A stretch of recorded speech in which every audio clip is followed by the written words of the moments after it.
Convicted liar Jake Tapper just cost his bosses over at convicted fake news CNN at least $5 million. But, and it's a big but, that $5 million may be as large as $150 million. So yesterday, the jury found CNN guilty of defaming Zachary Young, a Navy vet who helped evacuate people out of Afghanistan after Joe Biden's disastrous withdrawal. So that $5 million was in compensatory damages. Those were the damages that the jury found that Zachary Young deserved to be compensated for. However, the second half of the equation is punitive damages. Basically, that is not only the punishment for CNN, but it's sending a message to the rest of the mainstream media saying, hey, fake news is no longer going to be tolerated. Now, the two parties reached an agreement, a settlement, and we don't know exactly what that number is. However, Fox News did put out a $150 million figure. They're not claiming that that's what the figure is. I'll explain that later in the video, though. So the way this whole thing transpired is that in the courtroom, they had to go over CNN's financial health. And according to the New York Post, ratings-starved CNN's revenue dropped roughly $400 million in 3 years, according to court records. So CNN has lost $400 million over the last 3 years. Why is that important? Well, their lawyer in the courtroom said, our revenue is so bad because our ratings are so bad that you shouldn't punish us with the $1 billion, right? Because that's what they were being sued for. So he basically was arguing, hey, please go lower. Please go lower. Our numbers are bad. Our ratings are bad. Anything you do is going to really hurt and possibly destroy CNN. And so that was the argument that he made in the courtroom. And as evidence to all of this, these are the financials that CNN provided. So CNN, 2021, they earned $2.2 billion, and you'll look that in 2023, that decreased to $1.8 billion. So that is that $400 million loss they were talking about. But that is just the total revenue. If you take a look at their actual income, their profits, take a look at the next box in the upper right-hand corner. In 2021, their profit was $0.6 billion or $600 million. And then take a look at 2023, that drops to $0.4 billion or $400 million. And then you take a look at their net worth. Their net worth has essentially been cut in half. This is the bottom left-hand box. Their net worth in 2021 was $4.4 billion. Now, or the latest record, $2.3 billion. So essentially cut in half. And then their cash flow profit in 2023, the last full year, $424.9 million. Now, the reason this matters, like I said, is because CNN's lawyer was saying, hey, don't punish us. It's really going to hurt. And here is the lawyer arguing, David Axelrod, arguing that in court. You heard General Young, plaintiff's expert, testify, and he kind of made this offhand comment. I thought it was very interesting. He said he was watching the coverage of the wildfires in Los Angeles, which are really heartbreaking. And he said that CNN's coverage was outstanding. And he wasn't wrong. Because when natural disasters break out, CNN is there. And that's hurricanes, that's wildfires, that's earthquakes. When conflicts erupt, like some of the ones we've heard in this case, CNN's there. And providing all of that content, that really important content's expensive. But it has a really tremendous value. Because we as Americans need to understand what our fellow Americans are going through. If they're in California, or if they're on the Gulf Coast and get hit by a hurricane, or if there's an earthquake in Northern California, or if there's a war in Ukraine. All those things are really valuable. So you've made a decision that CNN's liable, but that doesn't mean that there isn't, a reasonable path forward. So over the next few hours, I hope it doesn't take that long, you're going to hear about CNN's net worth. And you're going to see that the net worth of the company is actually in a subtle decline. You're also going to hear about the headwinds facing the entire media environment. Media is changing really quickly. You're going to hear some of the details about that. CNN still is a valuable asset because of what it does, because of that important information that it delivers. But there are really big challenges that it faces. And you're going to hear that for that reason, almost any amount of punitive damages, and even your verdict right now will serve as a real punishment. And I'm not coming here to tell you that what you all have done should be the end. You've decided that punitive damages are warranted, so I'm not going to tell you that some number isn't warranted.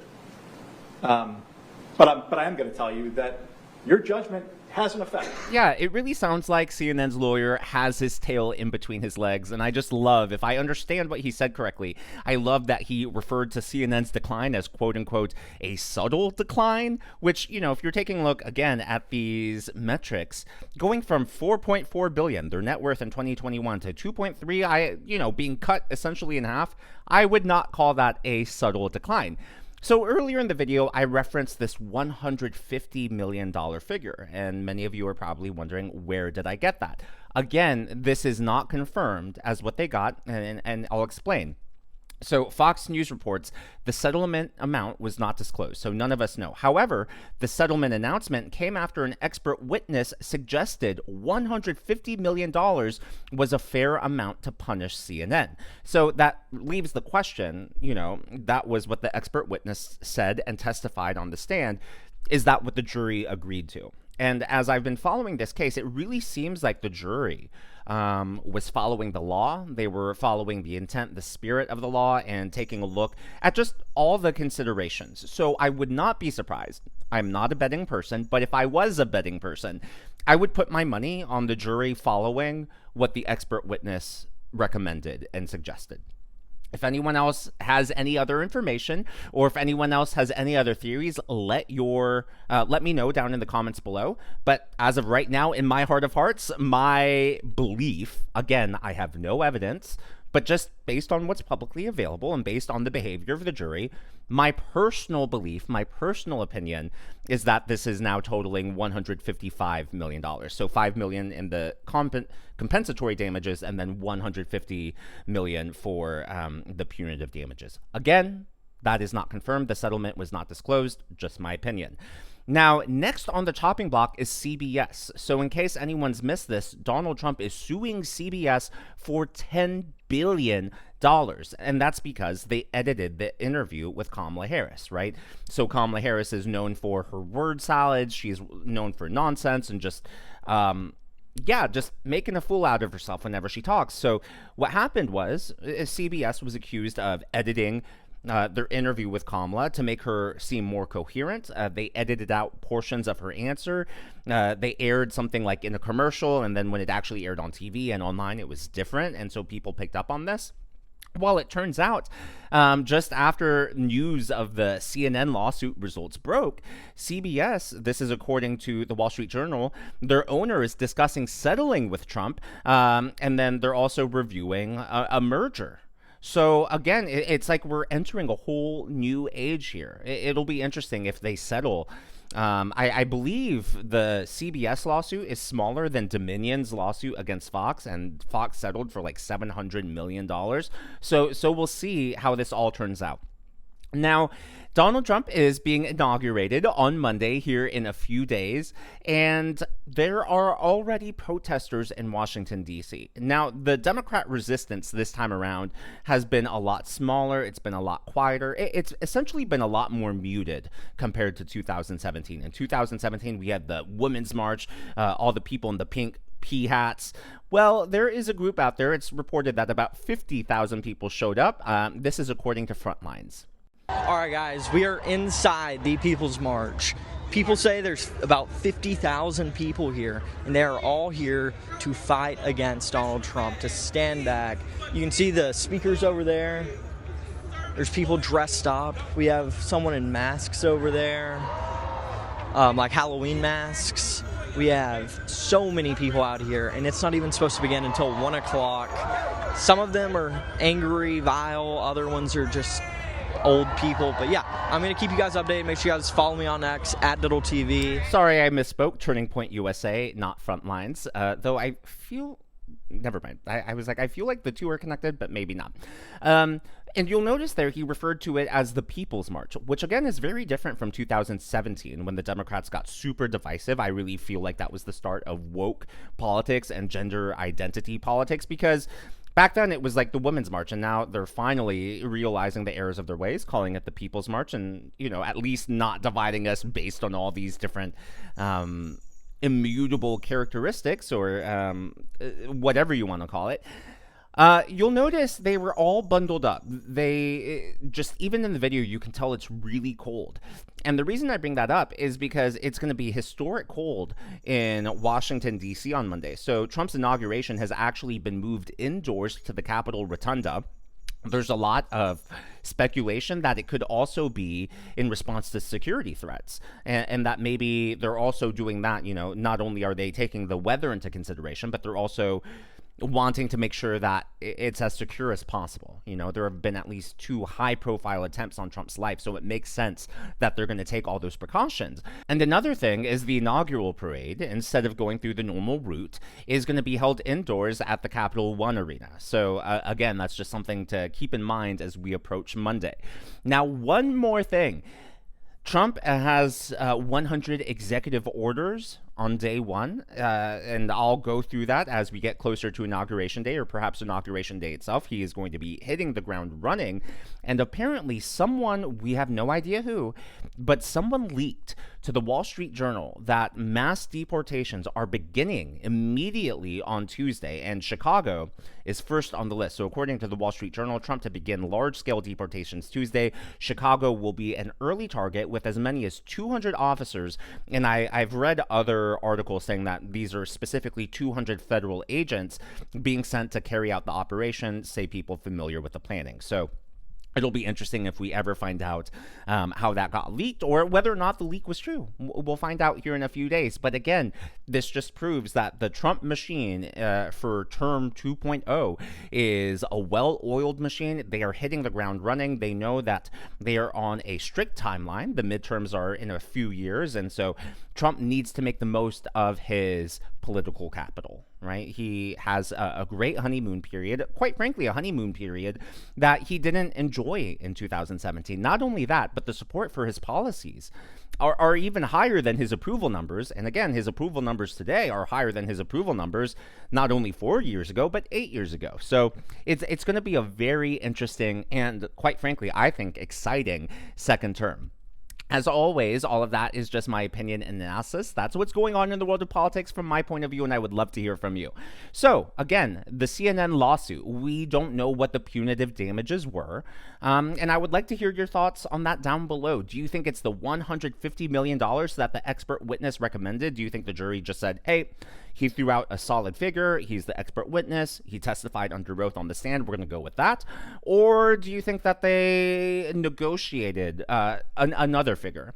Now, you know, I feel like if they, just my perspective, I feel like if they negotiated another figure, they would have been in the courtroom a lot longer, which is, you know, there are many reasons why I believe they just went with that recommendation, but the fact that it happened so quickly, I mean, the same day that they found CNN liable, to me suggests that they just went along with it. But if you have any other thoughts or insights, or even any leaks, let me know down in the comments below.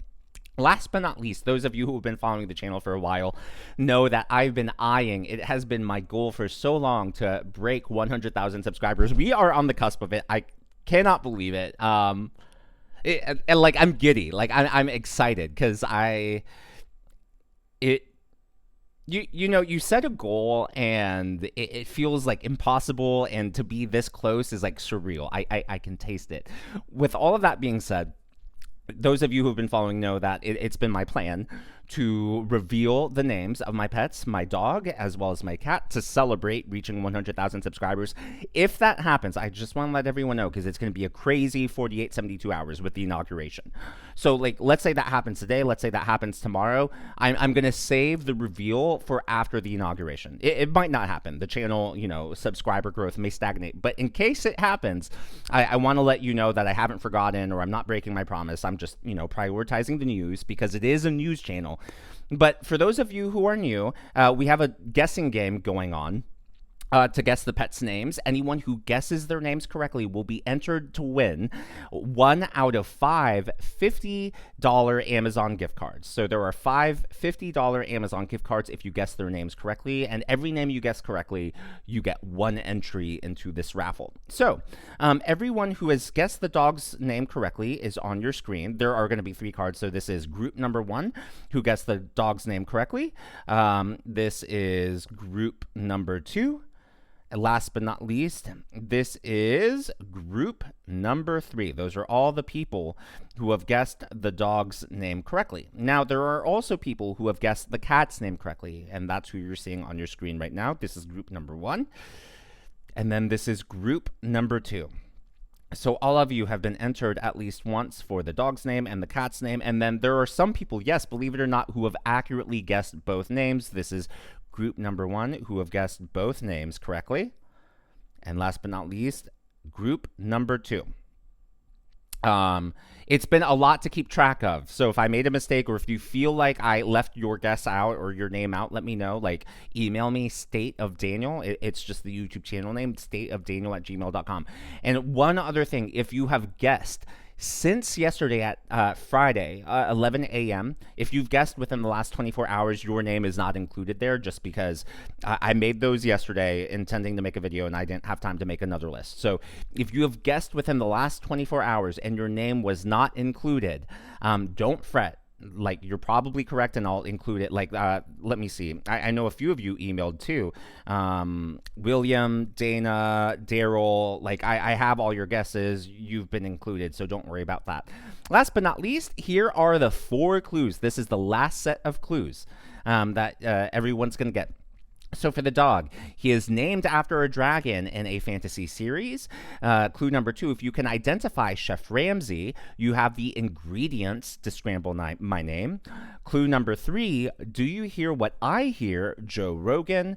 And clue number 4, the final clue, your fortune cookie's lucky numbers for today are 4, 18, 15, 7, 15, and 14. And clues to guess the cat's name, these are the final 4 clues. Named after a lucky gambler in a fantasy series. Clue number 2, if you remove the Oni from the state of marriage, you have my name. Clue number 3, wipe your feet before kicking my tires. And clue number 4, your fortune cookie's lucky numbers today are 13, 1, 20, 18, 9, and 13. Those are the final clues. Again, I will reveal them to celebrate the channel reaching 100,000 subscribers, if and when the channel is lucky enough to get there.